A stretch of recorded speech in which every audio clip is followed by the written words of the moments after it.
நாட்டில் இருக்கக்கூடிய உளவியல் ரீதியான சிக்கல்கள் அப்படின்னு பார்த்தா நிறைய விஷயங்கள் இருக்கு. அப்படி இன்னைக்கு நான் ஒரு முக்கியமான விஷயத்தை பத்தி தான் பேச போறேன். திருநெல்வேலி அப்படின்ற ஊர் பத்தி எல்லாருமே கேள்விப்பட்டிருப்பீங்க. ஒரு முறையாவது இந்த ஊர் பற்றின அந்த ஒரு பெயரையாச்சும் நம்ம வந்து கண்டிப்பா கேள்விப்பட்டிருப்பீங்க. அந்த ஊருக்கு போகலைன்னா கூட திருநெல்வேலி அப்படின்ற ஒரு ஊர் இருக்கு.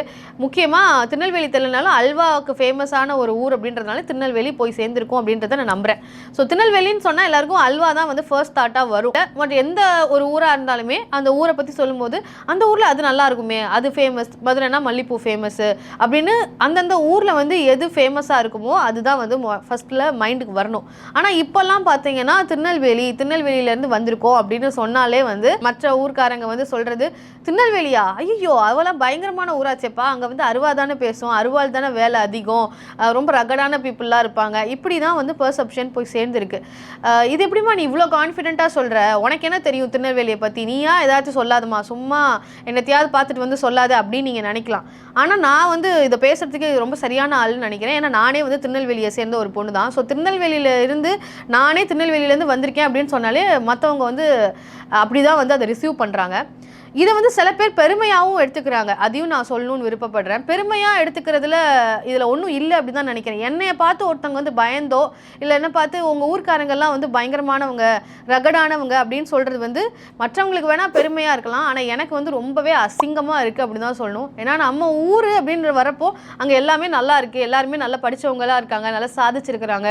இந்த ஊர்லேருந்து வந்து இவ்வளோ பேர் சாதனை பண்ணியிருக்காங்க, இவ்வளோ பேர் வந்து எங்கெங்கெல்லாமோ வந்து நாட்டுக்காக சேவை செய்கிறாங்க, இவ்வளோ பெரிய இடத்துல இருக்கிறாங்க, ஏதோ ஒரு புதுசாக கண்டுபிடிச்சிருக்கிறாங்க, இவ்வளோ பெரிய உயரத்தில் அடைஞ்சிருக்கிறாங்க, பெரிய பணக்காரர் ஆயிட்டாரு, ஒரு பிஸ்னஸ் மேன் ஆயிட்டாரு, இந்த ஊருடைய கலெக்டர் தான் இந்த இவ்வளோ பெரிய வேலையை பண்ணார், இந்த ஊர்லேருந்து படித்த ஒரு பையன் தான் இப்படி ஒரு வேலையை செஞ்சுருக்கான் அப்படின்னு பெருமையாக பேசி யாராவது ஒருத்தர் அட்ரஸ் பண்ணாங்கன்னா ஆமாங்க எங்கள் ஊர் தான் அப்படின்னு சொல்லி நான் பெருமைப்படலாம். உங்கள் ஊர் பயங்கரமான ஊர், ரகனான ஊருன்னு சொல்கிறதுக்கெல்லாம் பெருமைப்பட்டோம்னா அது என்ன மாதிரியான ஒரு மனநிலை அப்படின்னு தான் நான் வந்து கேள்வி கேட்கணும்னு விரும்புகிறேன். ஏன்னா நிறைய பேர் வந்து இந்த நீயா நானால பார்த்த மாதிரி ராஜபரம்பரை காய்ஸ் அப்படின்ற மாதிரி தான் திருநெல்வேலியை பார்த்து நிறைய பேருக்கு அட்ரஸ் பண்ணும்போது பெருமைப்பட்டுட்டு இருக்கிறாங்க. அது மட்டும் இல்லாமல் கிரைம் வந்து நடக்குது அப்படின்னா அந்த இடத்த பொறுத்து, அந்த இடத்துல யார் பண்ணுறாங்கிறத பொறுத்து மக்கள் வந்து ஒரு பர்செப்ஷனை வைக்கிறாங்க. உதாரணத்துக்கு சொல்லணும்னா வட சென்னையில் வந்து ஒருத்தர் வந்து அதாவது ஒரு கிரைம் ஆக்டிவிட்டியில் இன்வால்வ் ஆகிட்டாங்க, இல்லை அங்கே வந்து ரவுடிசம் நடக்குது, இல்லை அங்கே வந்து நிறைய கிரைம் நடக்குது அப்படின்னா அதை ஒரு அருவருப்பாகவும் கலீஜாவும் பார்க்கக்கூடிய மக்கள் திருநெல்வேலியில் அதே மாதிரியான ஒரு வன்கொடுமை, காதலிச்சான்னு சொல்லி ஒருத்தனை வெட்டி கொலை பண்ணுறான்னா அதையும் வந்து அருவருப்பாக தான் பார்க்கணும். ஆனால் திருநெல்வேலியில் நடந்தால் அது வந்து பெருமையான ஒரு விஷயமா மாறிடுது. அது வந்து ஐயோ பாருங்க அவங்க வந்து ஒரு சின்ன விஷயத்துக்கே வந்து கோவப்படுவாங்க, பாசக்கார மக்கள். ஆனால் பாசம்னு கல்ச்சர்னு வந்துட்டா, ஜாதின்னு வந்துட்டா, தன்னுடைய எண்ணம்னு வந்துட்டா அருவாளை தூக்கிடுவான் அப்படின்ற மாதிரி பெருமையாக வந்து பேசப்படுது. ஸோ க்ரைமே இங்கே வந்து யார் பண்ணுறாங்கிறத பொறுத்து தான் வந்து அது அசிங்கமா இல்லை பெருமையா அப்படின்றதே நிர்ணயிக்கப்படுறாங்க அப்படின்றது தான் நான் சொல்லக்கூடிய விஷயம். ஸோ அடிப்படையில் இதுதான் மாறணுன்றது தான் இந்த வீடியோவுடைய நோக்கமும் கூட. இது ஏன் வந்து அந்த ஊரில் அதிகமாக நடக்குது அப்படின்னு பார்க்கும்போது ஸ்டூடெண்ட்ஸ் மத்தியிலேயே வந்து வயலன்ஸ் வந்து அதிகமாக இருக்குது. ஏன்னா நிறைய செய்திகள் பார்க்குறோம். ஸ்டூடெண்ட்ஸ் மத்தியிலையுமே வந்து ஸ்கூல் படிக்கிற கிட்ஸ் கிட்ட இருந்து காலேஜ் படிக்கிறவங்க வரைக்குமே வந்து வயலன்ஸ் வந்து அதிகமாக இருக்குது. வெப்பன்ஸ் வந்து ஈஸியாக அவங்க கிட்ட போய் சேருது மற்ற ஊர்களை காட்டிலும். சோஷியல் ஆக்டிவிஸ்ட் வந்து அந்த ஊர்களில் ரீச் பண்ண வந்து தவறிட்டாங்களோ அப்படின்னும் எனக்கு ஒரு பார்வை இருக்குது. அங்கே போய் சேரக்கூடிய சோஷியல் ஆக்டிவிஸ்ட்டும் வந்து அந்த இடங்கள்ல நிறைய போய் சேரலை. நிறைய பேர் வந்து நிறைய பொதுப்படையாக நியூட்ரலாக சிந்திக்கக்கூடிய மக்களோ சிந்திக்கக்கூடிய ஆட்களோ அங்கே குறைவாக இருக்காங்களோ அப்படின்றதும் எனக்கு தோண ஆரம்பிக்குது. தன்னுடைய ஊர், தன்னுடைய குடும்பம், தன்னுடைய ஜாதி, தன்னுடைய இனம் அப்படி வந்து யோசிக்கிறது தான் அதிகமாக இருக்கிறதுனால தான் கிரைம் வந்து அந்த இடத்துல இந்த அளவுக்கு அதிகமாக நடக்குது அப்படின்னு சொல்லலாம். ஆணவ படுகொலை அப்படின்றது தான் சாதிய வன்கொடுமையினுடைய அதிகபட்ச உச்சகட்டமான ஒரு விஷயம். ஜாதிக்காண்டி கொலை செய்யறதுன்னு தான் இருக்கிறதுலே வந்து ரொம்ப பெரிய ஒரு கொடுமையாக நான் பார்க்குறேன். அது வந்து ரொம்ப ஈஸியாக நடக்குது அப்படின்னா அடிப்படையிலேயே அங்கே பல காரணங்கள் இருக்குது. உதாரணத்துக்கு காவல்துறை வந்து இப்போ ஏதாவது கிரைம் நடந்ததுன்னா அங்கே ஆக்ஷன் எடுக்கிற மாதிரியான ஒரு இடத்துல இருக்கணும். ஆனால் காவல்துறையிலையுமே வந்து நிறைய ஆதிக்க சாதியினர் இருக்கிறதுனால ரொம்ப ஃப்ரீ டூவாக வந்து நடக்கிற மாதிரியான ஒரு சூழல் தான் அந்த ஊரில் வந்து ஏற்பட்டிருக்கு. ஸோ அதுவுமே ஒன் ஆஃப் த ரீசனாக பார்க்கப்படுது. ஸோ அது மட்டும் இல்லாமல் கேஸ்ட் அப்படின்றது ரொம்ப சாதாரணமாக ரொம்ப சின்ன வயசுலேருந்தே அடிப்படையிலேயே வந்து கற்பிக்கப்படக்கூடிய ஒரு விஷயமா அங்கே இருந்துட்டு இருக்கு அப்படின்றது தான் இந்த மாதிரியான சம்பவங்களினுடைய வெளிப்பாடு. சின்ன வயசுலேருந்தே வந்து கயிறு கட்டுறதா இருக்கட்டும், ஸ்கூலுக்கு வாசல்லே வந்து பேனர் வைக்கிறதா இருக்கட்டும், ஜாதி தலைவரோட பேனராக இருக்கட்டும், ஏதோ சம்மந்தமே இல்லாமல் வாக்கியங்களால் ஒரு ஜாதியை வந்து புகழாரம் பாடுற மாதிரியான வார்த்தைகளை வச்சு ஒரு பேனர் ஒட்டுறதா இருக்கட்டும், இந்த மாதிரி பல விஷயங்கள் அந்த ஊரை சுற்றி வந்து நடக்கிறத நானே வந்து பார்த்துருக்கேன். இந்த மாதிரியான சின்ன சின்ன விஷயங்கள் தான் ஆணவ படுகொலை மாதிரியான ஒரு பெரிய விஷயத்துக்கு ஈஸியாக வழிவகை செய்தோ அப்படின்ற ஒரு பார்வையும் நான் முன்வைக்கிறேன். இப்போ சமீபத்தில் கூட நீங்கள் கேள்விப்பட்டிருப்பீங்க, அறநிலைத்துறை சார்பாக வந்து அண்ணாதுரை அவர்களுடைய பிறந்த நாளுக்கு திருநெல்வேலி நெல்லையப்பர் கோவிலில் வச்சு ஒரு அன்னதானம் வந்து நடத்தியிருக்கிறாங்க. அது வந்து அரசாங்கமே வந்து போடக்கூடிய ஒரு அன்னதானம் தான். அங்கே கூட வந்து நரிக்குறவர்களினுடைய சின்ன சின்ன பிள்ளைங்க வந்து வரக்கூடாதுன்னு சொல்லி தடுத்திருக்கிறாங்க. அந்த குழந்தைங்களே வந்து செய்தியாளர்களை சந்தித்து சொல்லவும் கூட செஞ்சுருக்கிறாங்க. ஸோ இந்த மாதிரி குழந்தைங்க கிட்ட கூட வந்து சாப்பிட்றதுக்கு கூட வந்து ஜாதி பார்க்குறாங்க அப்படின்றது எந்த அளவுக்கு வந்து கேவலப்பட வேண்டிய ஒரு விஷயம். ஆனால் அதை ஈஸியாக கடந்து போகக்கூடிய ஒரு இடத்துல தான் வந்து நிறைய பேர் வந்து இருக்கிறாங்க. அதுதான் வந்து ரொம்ப கவலையான ஒரு விஷயமாகவும் இருக்குது. இது ஒரு சம்பவம்னு பார்த்தா, இன்னொரு சம்பவம், ஒரு பெண்ணை வந்து அவன் காதலிச்ச பையனை வந்து திருமணம் செய்ய போகிறதாக இருந்த ஒரு பெண்ணை 18 வயசு பொண்ணையே வந்து அவங்களோட அம்மா மற்றும் தாய்மாமாவே வந்து கழுத்தை நெரிச்சு கொலை பண்ணிட்டாங்கன்னு சொல்லி அந்த பையன், அந்த பொண்ணுடைய காதலன் வந்து செய்தியாளர்களை சந்திச்சு சொல்றாரு. ஆனால் போலீஸ் என்னவோ வந்து அந்த பொண்ணு சூசைட் பண்ணிட்டாங்கன்னு சொல்றாங்க. சூசைட் பண்ணாங்களோ இல்லை கொலை பண்ணாங்களோ, ரெண்டுத்துக்கும் ஏதோ ஒன்று அடிப்படையில் வந்து ஜாதி தானே காரணம். சூசைட் பண்ணியிருந்தாலும் அதுக்கு காரணம் வந்து ஜாதி தான், கொலை பண்ணப்பட்டிருந்தாலும் அதுக்கு காரணம் ஜாதி தான். ஸோ ஜாதி தான் அடிப்படையில் அந்த பொண்ணினுடைய உயிரை வந்து பறிச்சிருக்கு. ஸோ இந்த மாதிரியான சம்பவங்கள் தொடர்ச்சியாக நடந்துக்கிட்டு தான் இருக்குது.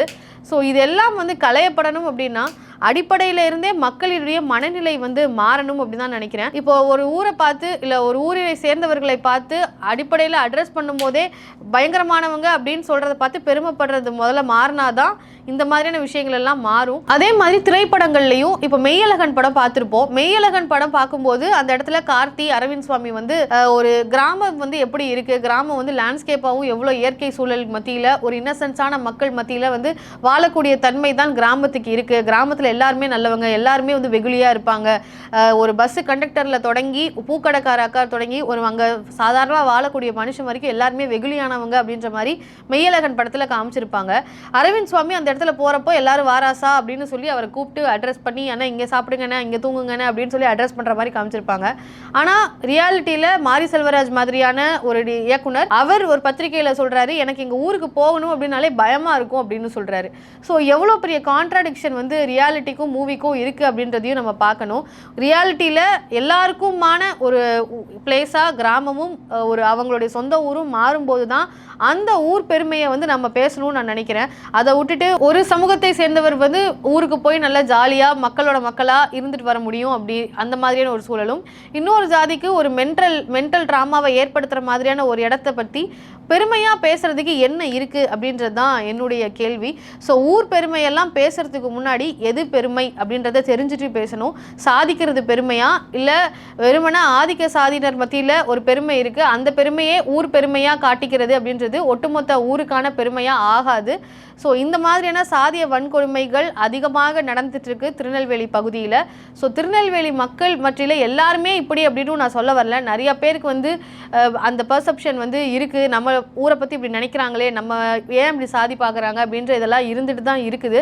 ஆனாலும் சேஞ்ச் அப்படின்றது கிரவுண்ட் லெவலில் இருந்து வந்தால் மட்டும்தான் இந்த மாதிரியான நிலையெல்லாம் மாறும். தெற்கு சீமையில் என்னை பற்றி கேளு அப்படின்னு சொல்லி பாட்டு போட்டு பெருமைப்படுறதா இருக்கட்டும், இல்லை திருப்பாச்சி அருவாலை தீட்டிக்கிட்டு வரான்னு சொல்லி பாட்டு போட்டு அதை ஒரு ஸ்டேட்டஸாக வச்சு பெருமையெல்லாம் படுறதுக்கு முன்னாடி இதை பெருமைப்பட வேணான்னு சொல்லலை, என்னோட ஊரை பற்றி நான் பெருமைப்படுறதுக்கு என்ன இருக்குது அப்படின்றத கேட்பீங்க. அப்படி நான் அதை பெருமையே பட்டுக்க வேணான்னு நான் சொல்ல வரல. எல்லாருக்கும் சந்தோஷம் தரக்கூடிய ஒரு இடமா அந்த ஊர் மாறினதுக்கு அப்புறமா இந்த மாதிரியான பாடல்கள்லாம் போட்டு பெருமைப்படுத்திக்கலாம்.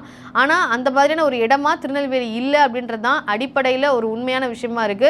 டேட்டா வச்சு பார்த்தாலுமே வந்து திருநெல்வேலியில சமீப காலமாக அதிகமான சாதிய வன்கொடுமைகள் நடந்துட்டு இருக்கு. இது மிகப்பெரிய வருத்தமான ஒரு விஷயமாக இருந்துட்டு இருக்கு.